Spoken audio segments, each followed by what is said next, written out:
Hello friends, మరో సరికొత్త వీడియోతో మీ ముందుకు వచ్చేసాను. Welcome to Gopinath vlogs.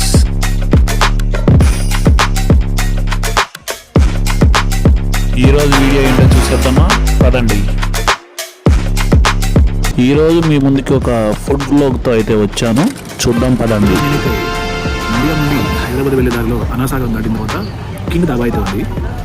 మనం ఆఫీస్కి వెళ్తూ మధ్యలో ఆగాను, ఆకలి వేస్తుంది. చూద్దాం ఇక్కడ ఎలా ఉందో టేస్ట్. నేనైతే ఈరోజు నాన్ వెజ్ తినట్లేదు, కోల్కా విత్ దాల్ ఫ్రై చెప్పాను.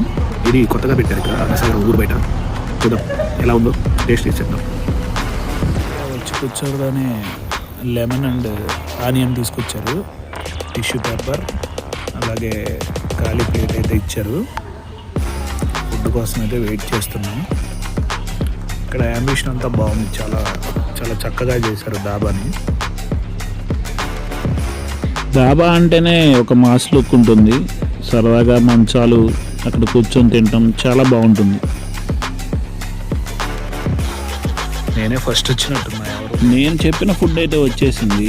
చూడటానికి చాలా కలర్ఫుల్గా, చాలా టెంప్టింగ్గా ఉంది. పుల్కా కూడా చాలా వేడిగా ఉన్నాయి. టేస్ట్ చేసి చూద్దాం ఎలా ఉందో. నాకు బేసిక్గా పుల్కా విత్ దాల్ ఫ్రై అంటే చాలా ఇష్టం. నాకు ఇష్టమైన ఫుడ్స్లో ఇది కూడా ఒకటి ఉంది.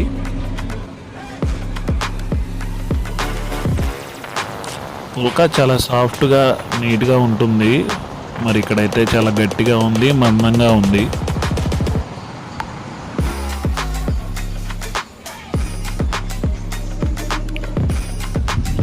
ఇక్కడే ఊరు బయట మనకి ఇంకో దాబా కూడా ఉంది, సత్యమ్మ తల్లి ఒరిస్సా దాబా అని.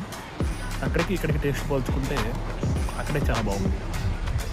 అక్కడ కొత్త అంటే ఇక్కడ పప్పు ఒకటే ఉంది, అక్కడ పప్పులో రాజ్మా ప్లస్ నెయ్యి కూడా బాగా పడుతుంది. ఆ టేస్ట్ కూడా చాలా డిఫరెంట్గా బాగుంటుంది. కానీ ఇక్కడ ఇది చూస్తుంటే నార్మల్ పప్పులాగా ఉంది, మనం ఇంట్లో చేసుకుంటాం కదా అలాగే సేమ్ ఉంది.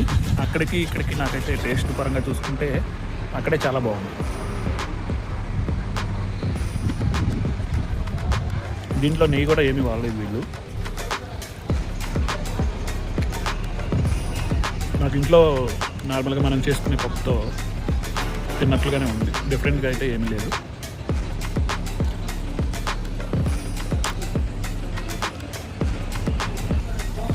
పుల్కా కూడా అక్కడ చాలా సాఫ్ట్గా, అసలు తిన్న ఫీలింగ్ ఉండదు.